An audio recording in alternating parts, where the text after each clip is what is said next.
1 Timóteo, capítulo 1, do 15º ao 17º versículo. Eu farei esta leitura na Nova Versão Internacional. Você pode acompanhar na tradução que você estiver em mãos. Esta afirmação é fiel e digna de toda aceitação. Cristo Jesus veio ao mundo para salvar os pecadores, dos quais eu sou o pior. Mas por isso mesmo alcancei misericórdia, para que em mim, o pior dos pecadores, Cristo Jesus demonstrasse toda a grandeza da sua paciência, usando-me como um exemplo para aqueles que nele haveriam de crer para a vida eterna. Ao Rei eterno, o Deus único, imortal e invisível, sejam honra e glória para todos sempre. Amém. Nós vivemos tempos difíceis para o Evangelho. Tempos em que a mensagem pregada como sendo Evangelho é, na verdade, o Evangelho do eu mesmo, o eu-Evangelho, o Evangelho da minha vontade. Milhares de pessoas estão olhando para a fama, a notoriedade, os templos cheios e as aparições em programa de TV como o Evangelho sendo anunciado para as multidões. Será? Será mesmo que o Evangelho está sendo anunciado? Quantas vitórias com sabor de mel têm sido mostradas na TV? Quantas mensagens apontando para a vitória e supremacia do povo de Deus têm sido proclamadas? Muitas, não é mesmo? Mas em quantas delas nós ouvimos palavras como Cristo Jesus salva, nós somos os piores pecadores, a Deus seja toda a glória e honra?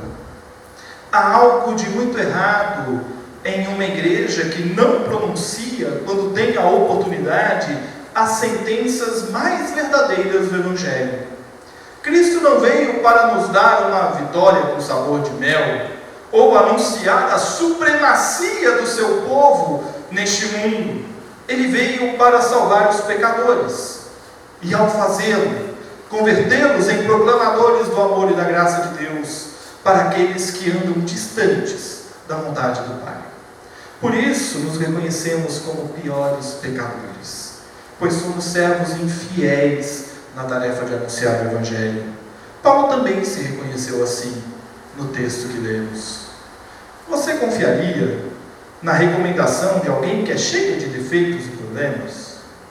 Melhor, se um ex-bandido chegasse para você e dissesse assim: olha, eu tenho a solução para acabar com a criminalidade, você confiaria? E se uma pessoa que roubava carros, mas não rouba mais, um ex-ladrão de carro, recomendasse para você assim: olha, compra o carro tal, mas não compra aquele ali não, você acataria a recomendação dele? Você confiaria? Nós somos preconceituosos demais para aceitar a recomendação de quem tem um passado de erros. Mas no reino de Deus é assim que funciona. É assim. O que parece lógico para o mundo, uma pessoa com um passado completamente errado, não teria a menor credibilidade para recomendar o que quer que seja, são estas pessoas que no reino de Deus têm a credibilidade para dizer que Cristo Jesus salva. Esta é a lógica do reino de Deus. Os piores são chamados e enviados a proclamarem o melhor. Os piores pecadores são resgatados e transformados para anunciar que Cristo Jesus salva. Não deixam de serem os piores pecadores, mas passam, por meio da transformação do que há de pior neles, a testemunhar da graça redentora de Jesus Cristo. E é sobre isso que nós vamos falar hoje. O apóstolo Paulo estava assentado diante de um jovem, ditando uma carta para Timóteo. Um pouco antes do texto que nós lemos, ele havia ditado para este jovem a respeito da graça de Deus e como esta graça inunda a vida do cristão, restaurando. E diante de tão grande graça, com um coração cheio de fervor e louvor, Paulo chega a uma conclusão: Cristo Jesus veio ao mundo para salvar os pecadores. Tal verdade faz o apóstolo regozijar de alegria. Porém, no mesmo instante que uma alegria invade o seu coração, ele sente o seu coração pesar. A sensação de que diante de tanta graça, tanto amor, ele não é capaz de responder à altura. O jovem, que anota o que Paulo dizia, ergue os olhos e vê o apóstolo enxugando as lágrimas dos olhos. Paulo então olha para o jovem e diz: escreve aí, Cristo Jesus veio ao mundo para salvar os pecadores, dos quais eu sou o pior. Paulo está escrevendo uma carta para um pastor cuja igreja contradiz o evangelho que lhe foi pregado. Vamos lembrar que no início da sua carta para Timóteo, Paulo enfatiza a importância de se viver uma fé sincera, de ter uma boa consciência, em contraste a uma prática vigente em Éfeso na época, de se envolverem em discussões que nada acrescentam, fábulas, meras fábulas, histórias, genealogias, que nada acrescentam ao reino de Deus. E o pior é que essas pessoas se envolviam nessas discussões e se julgavam mestres da lei, se julgavam importantes. Pessoas que se deixavam levar por essas fábulas mirabolantes, que acreditam mais no que dizem os outros do que o que diz o Evangelho. É para este pastor, que enfrenta tamanha oposição ao Evangelho, que Paulo diz: Cristo Jesus veio ao mundo para salvar os pecadores. E ele reconhece, o apóstolo reconhece a sua condição de ser o pior deles. Ao reconhecer sua condição de pior dos pecadores, Paulo não está expressando de forma nenhuma uma falsa modéstia. Segundo João Calvino, ao comentar este texto, sua intenção era fazer confissão de que ele era não apenas humilde, mas expressar também uma verdade que fluísse do âmago do seu ser. Vem daqui de dentro. É uma verdade que está cravada na vida do apóstolo. Está aqui dentro. Ele não tem como se desassociar dela. Ele não tem como tirar da vida dele a verdade de que Cristo Jesus veio ao mundo para salvar os pecadores. E há quem possa se questionar, diante de tal constatação de Calvino, como Paulo poderia se considerar o pior dos pecadores, se ele, diante dos homens, era uma pessoa irrepreensível. Paulo, se nós pensarmos no cristianismo sem Paulo, talvez você e eu hoje não estivéssemos sentados aqui. Paulo foi aquele que levou o Evangelho até o centro do império. Ele foi o responsável por tirar o Evangelho da Judéia e espalhar para todo canto que havia.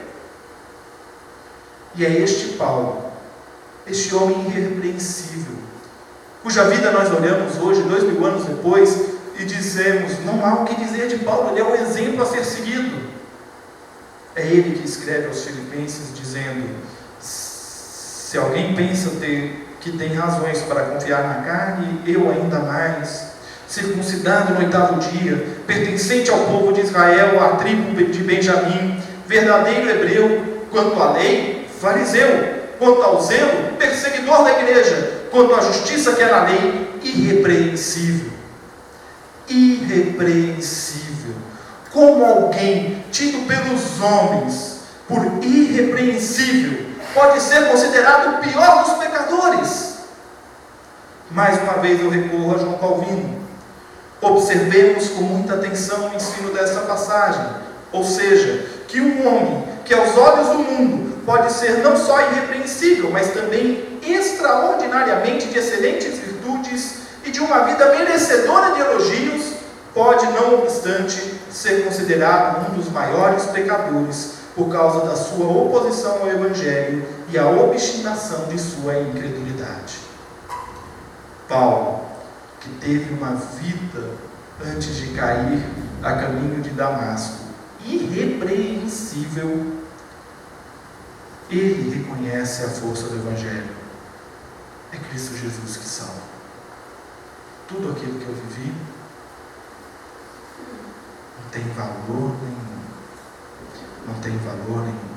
E diante de tamanha graça e amor, ele reconhece que tudo que faz é miséria, é pouco, é nada, mas ainda assim busca a fidelidade a Deus e não deixa de viver o Evangelho e de proclamar a verdade que liberta, a verdade que transforma a vida, a verdade que deve ser a única mensagem vivida e pregada por aqueles que seguem Jesus, a verdade que é a razão de ser da igreja: Cristo Jesus salva. E se Paulo foi o pior dos pecadores, hoje nós somos o pior dos pecadores. O domingo amanhecia, como todos os domingos, preguiçoso, calmo, e o sol já começava a subir alto quando o líder de uma igreja chega até a porta da sua igreja, localizada no centro da cidade, um salão comercial, com aquelas portas de correio que você levanta, né? Aquelas portas de aço, que tem uma porta menor no meio, e ele chega ali, abre a porta menor, entra, dá uma conferida no salão, verifica se as cadeiras estão alinhadas, dá uma olhada no púlpito, ajeita a estante lá na frente, desativa o alarme para que o alarme não dispare, dá uma olhada geral, recolhe um lixo aqui, um papel caído ali, deixa tudo bonito, arrumado, tudo perfeito. Depois de arrumar tudo, ele sai do salão para abrir a porta maior. Na hora que ele chega do lado de fora, ele se depara com um cachorro, um vira-lata, desses de rua. Ele passa a mão na cabeça do cachorro, e aí, meu, bom dia, você está aí, que legal, né?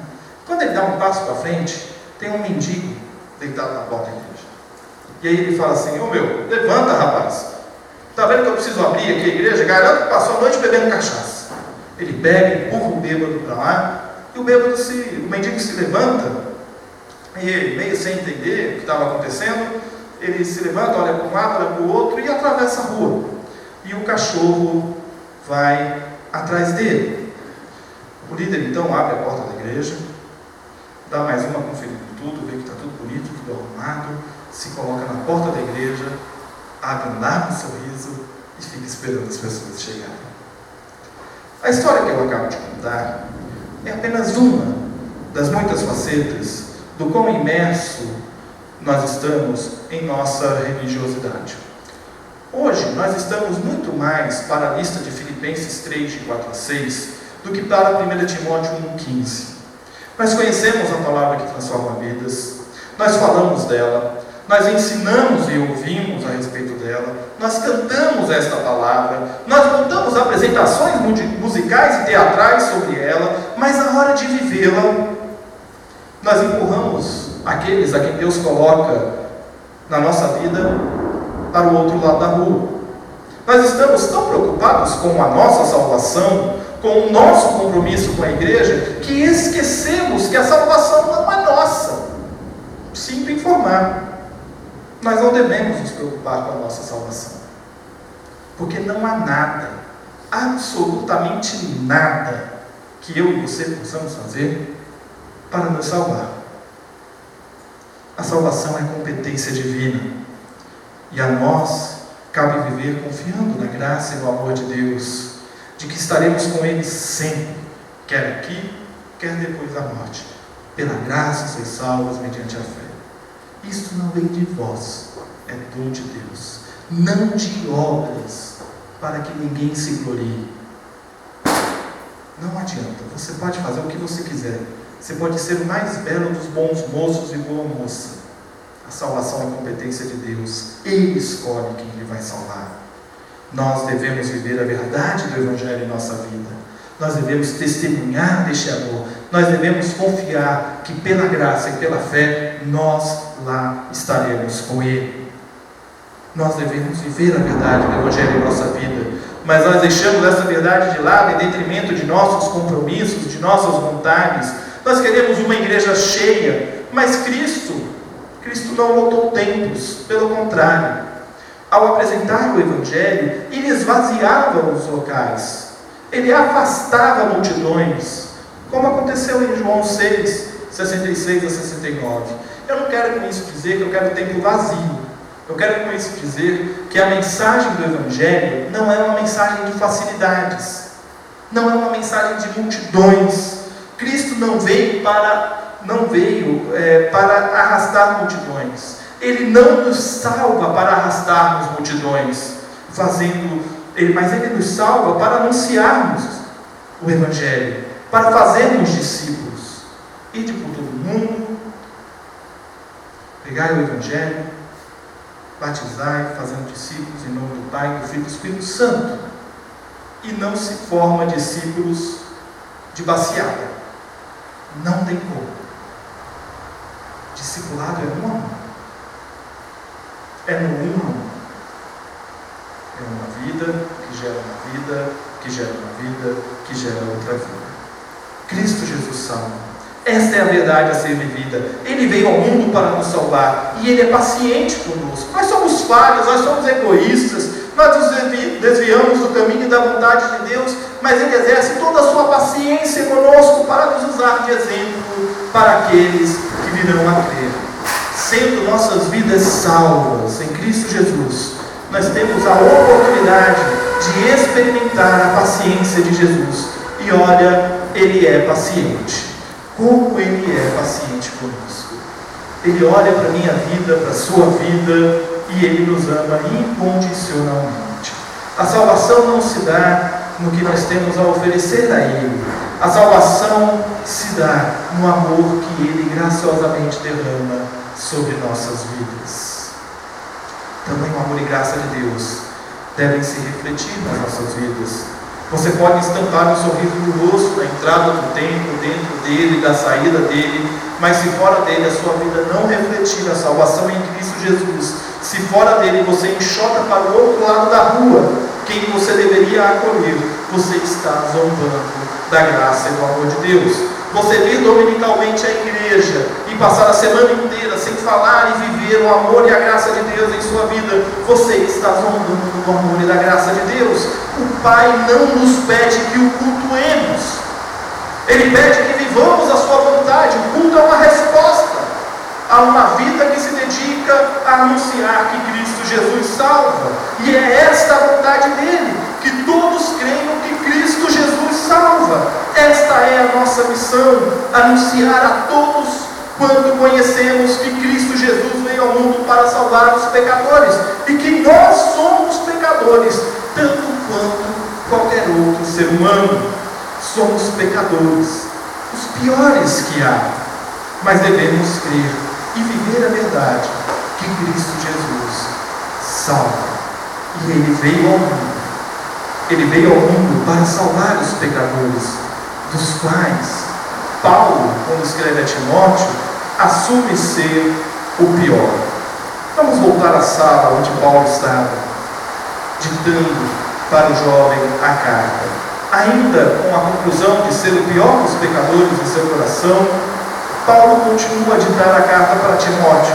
Ele reconhece que é o pior dos pecadores, mas ele reconhece também a grande paciência de Jesus com ele, desde antes do caminho de Damasco, até o momento em que escreve a carta para seu jovem filho na fé. Sabe que tudo o que vivera antes e depois de sua conversão serve como exemplo para aqueles que caminham distante da vontade de Cristo. Paulo sabe que Timóteo enfrenta problemas, mas sabe que em Cristo, que é o Senhor da sua vida, ele encontrará a vitória, porque Timóteo não se convertera a Paulo, Timóteo se convertera a Cristo, pelo derramar da graça de Deus. Jubiloso, feliz, o apóstolo dita em alta voz: ao Rei eterno, ao Deus único, imortal e invisível, seja honra e glória para todos sempre. Amém. Fariseu, diante da lei irrepreensível, mas diante do Evangelho o pior dos pecadores. Por quê? Porque o Evangelho não segue a lógica do mérito. Porque a salvação é competência divina. É Deus quem salva por Cristo Jesus. E Paulo sabia bem disso. Diante de tamanha graça, ele, sábio cumpridor da lei, outrora perseguidor da igreja, se rende ao Evangelho. Na pequena sentença do verso 15, Paulo revela a graça de Deus em sua plenitude e a condição humana diante de tamanha graça. A salvação em Cristo Jesus nos leva a reconhecer a imensidão do nosso pecado. Nem sempre, quem é um exemplo para os homens é um exemplo de como viver o Evangelho. Mas diante da imensidão e profundidade do seu pecado, Paulo expressa a graça de Deus, para que em mim, o pior dos pecadores, Cristo Jesus demonstrasse toda a grandeza de sua paciência. Cristo Jesus salva e transforma a realidade do apóstolo. Somente uma vida alcançada pela graça de Deus pode ser transformada de exemplo para os homens em exemplo de vida do Evangelho. Deus envia o seu Filho por amor ao mundo para salvar, e Paulo é alvo desse amor, e ele reconhece este amor sem medida. Paulo reconhece sua total incapacidade e depravação diante de tamanha graça. Mas Deus não deixa Paulo de lado. Deus o busca, o restaura. Cristo Jesus salva. Esta é a verdade que Paulo viveu todos os dias, desde a queda a caminho de Damasco. E a igreja de Éfeso, onde Timóteo se encontrava, havia se distanciado do ensino apostólico. Aliás, poderíamos dizer que a igreja de Éfeso se parece muito com as igrejas do nosso dia. Muitas igrejas do nosso dia. Uma igreja que quer ter um reconhecimento social, uma igreja que quer aparecer nas mídias, uma igreja que quer que o seu pastor seja conhecido e reconhecido nos lugares públicos, uma igreja que quer aparecer para a sociedade, uma igreja que quer ser relevante na sua irrelevância. Timóteo, diante de tamanho desafio em apontar a direção para uma igreja como a igreja de Éfeso, recebe de Paulo uma carta que aponta o alicerce de tudo. O alicerce é reconhecer que Cristo Jesus salva, que nós somos os piores pecadores, que nossa vida é um exemplo de como Cristo muda a vida das pessoas, e proclamar que toda honra e glória não deve ser postas em homens, mas em Deus. A verdade única e necessária, a mensagem central, a sempre ser vivida, pregada, é que Cristo Jesus veio ao mundo para salvar os pecadores. Cristo Jesus salva. E se Cristo Jesus veio ao mundo para salvar os pecadores e salvou a Paulo, ele também veio para nos salvar. Provavelmente você já ouviu falar de um movimento, foi bastante divulgado na internet há alguns anos atrás, um movimento chamado Free Hugs, abraço grátis. As pessoas vão para o centro da cidade, locais de grande movimento das cidades, e ficam segurando cartazes escrito abraço grátis, e a pessoa passa e recebe um abraço, uma demonstração de carinho. Em janeiro de 2013, na cidade de Santa Maria, no Rio Grande do Sul, um incêndio matou 242 pessoas numa boate. A cidade inteira se viu tomada de dor e de sofrimento. Vendo pela televisão o desespero dos familiares e amigos, um grupo de jovens de uma igreja aqui do interior de São Paulo levantou fundos, alugou um ônibus e partiu para Santa Maria. Chegando lá, esses cerca de 40 jovens não saíram distribuindo folhetos ou pregando em praça pública. Eles foram até o centro da cidade, numa praça bastante movimentada, num local bastante movimentado, e se espalharam com cartazes escrito abraço grátis, recebam um abraço, recebam o nosso abraço. E o relato desses jovens é de que, em um determinado momento do dia, se formaram filas.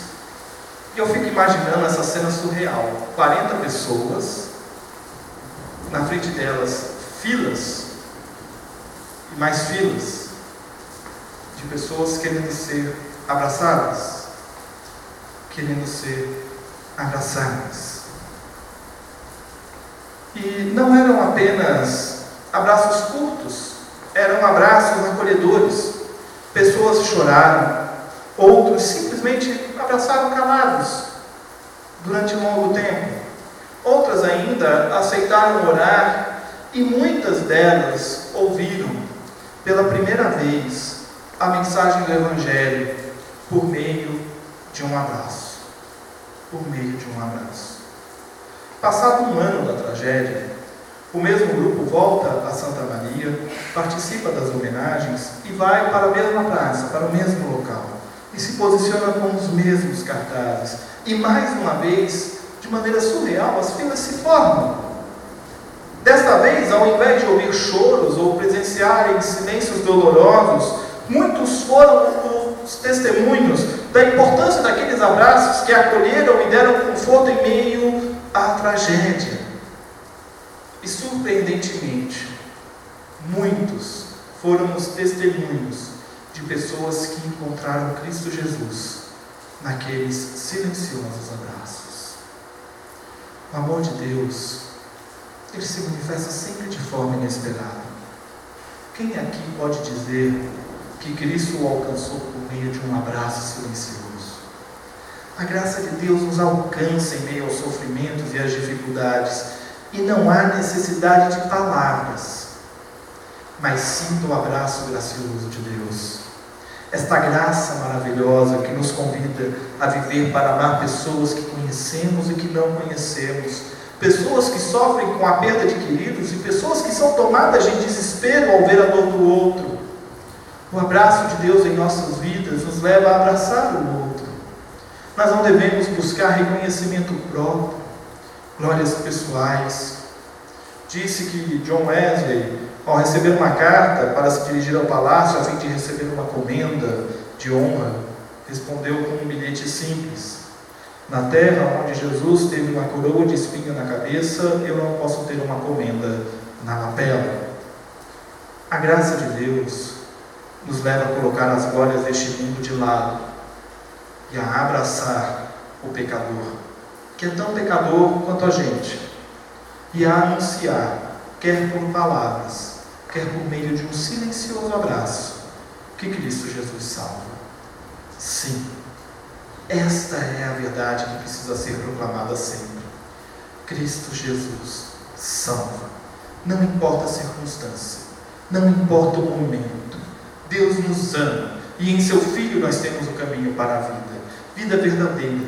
Mesmo sendo nós os piores pecadores, ainda assim a paciência de Jesus não nos afasta dele, mas nos aproxima e nos leva à transformação de vida. Uma vida que antes agradava a homens, hoje agrada primeiro a Deus. Não por mérito próprio, mas porque Deus nos ama de tal maneira que nos chama para si, nos levando a viver a sua vontade. Não é mais a minha honra, a minha vitória, o meu querer. É antes de tudo a honra e a glória dadas a Deus. Ao Rei eterno, o Deus único, imortal e invisível, sejam honra e glória para todos sempre. Amém. Hoje, eu e você temos o privilégio de anunciar que toda honra e glória pertencem a Jesus Cristo. Não é para nós mesmos que pregamos, cantamos e nos reunimos. A igreja não existe como um fim em si mesma. Ela existe para capacitar os cristãos a viver e anunciar a verdade de que Cristo Jesus salva. Para tal, nós temos o privilégio de conhecer a palavra de Deus, o estudo da palavra. Mas de nada adianta estudar a palavra se nós não desfrutarmos da bênção de anunciarmos Cristo Jesus como Senhor e Salvador. E ao anunciar Cristo Jesus, vão apontar os nossos erros e as nossas falhas.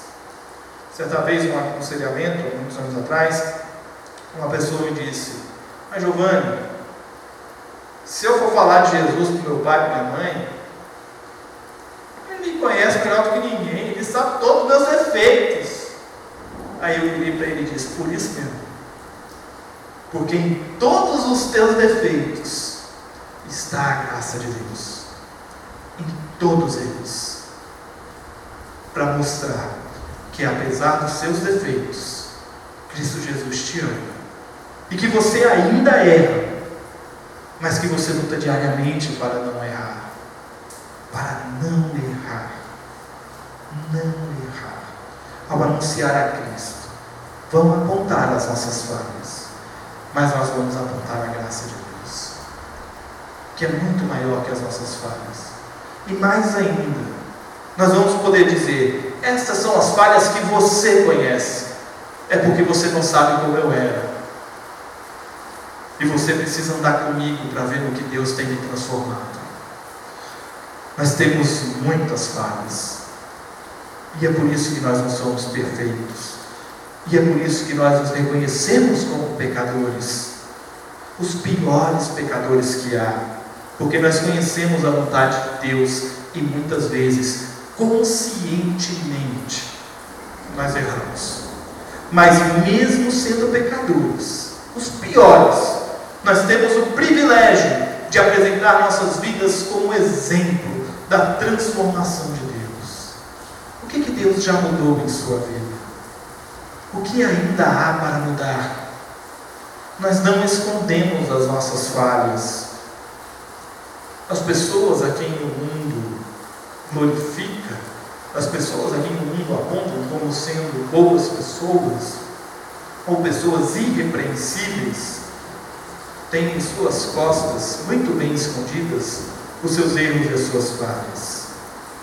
Nós não. Nós colocamos os nossos erros e as nossas falhas na nossa frente. Porque sobre tudo isso está a graça de Deus. Nós não escondemos. Nós a apresentamos primeiro diante de Deus, para sermos transformados diariamente, constantemente, não pelo nosso mérito, mas pela graça de Deus. Concluindo, Cristo Jesus salva. É esta a verdade que nós devemos proclamar. Paulo, ao escrever a Timóteo, lembra de sua condição como pecador, e como tal, o fato de ser o pior deles, mas também se lembra da longanimidade, da paciência que Jesus teve com ele, todas as vezes que errou, que falhou. É esta paciência que revela que ele, Paulo, serve de exemplo para todos os que convivem com ele. Exemplo de como Deus transforma em Cristo Jesus a vida daqueles a quem ele ama. Tal reconhecimento o leva a glorificar a Deus, imortal e invisível, Deus único, verdadeiro e Rei eterno. Toda transformação de vida leva a pessoa transformada a glorificar a Deus, não a si mesmo. Não a si mesmo. Cristo Jesus salva. É esta a verdade que nós devemos proclamar. Deus nos ama e nos chama para que anunciemos esta verdade.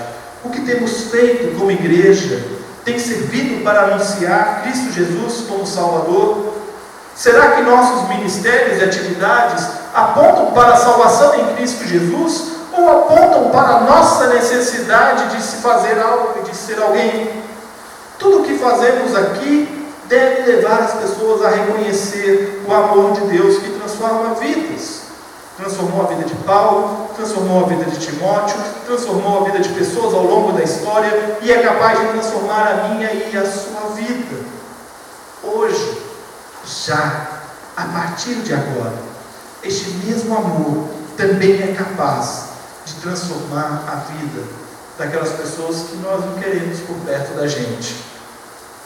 Aquelas pessoas que nós enxotamos do outro lado da rua. Aquele parente que melhor não telefonar para ele, sabe? Deixa ele lá no canto dele, eu fico no meu. Aquele colega de trabalho que, se ele não olhar para o seu lado hoje, vai ser uma bênção. Não, a graça de Deus é para ele também. É para transformar a vida dele também. E eu e você somos chamados para testemunhar a graça de Deus para essas pessoas. Cristo Jesus salva. É essa a verdade que nós devemos proclamar. Nós precisamos olhar para dentro de nós e avaliar pessoal e comunitariamente se o que temos feito tem levado pessoas a reconhecer a Cristo Jesus como Senhor e Salvador. Uma igreja cujos membros não apresentam Cristo a seus familiares e amigos, tende a caminhar para o ativismo religioso vazio, enchendo-se de programações sem cumprir a missão de ser e fazer discípulos. Uma igreja que se fecha em si mesma, que acha que se basta por si só, que literalmente se distancia da sociedade. E o termômetro para medirmos a saúde da igreja está nos sacramentos: a mesa e a pia. A importância e a relevância que nós damos à celebração da ceia do Senhor como um momento sagrado de encontro com Cristo ao redor da mesa, e a importância que nós damos e a relevância que nós damos ao batismo, quer de crianças, quer de adultos, revelam o quão comprometidos nós somos com o anúncio da verdade que Cristo salva. Eu já disse aqui em outras oportunidades que os sacramentos são o termômetro da saúde espiritual da igreja. Porque se nós celebramos muito mais a ceia que o batismo, há algo de errado na nossa caminhada.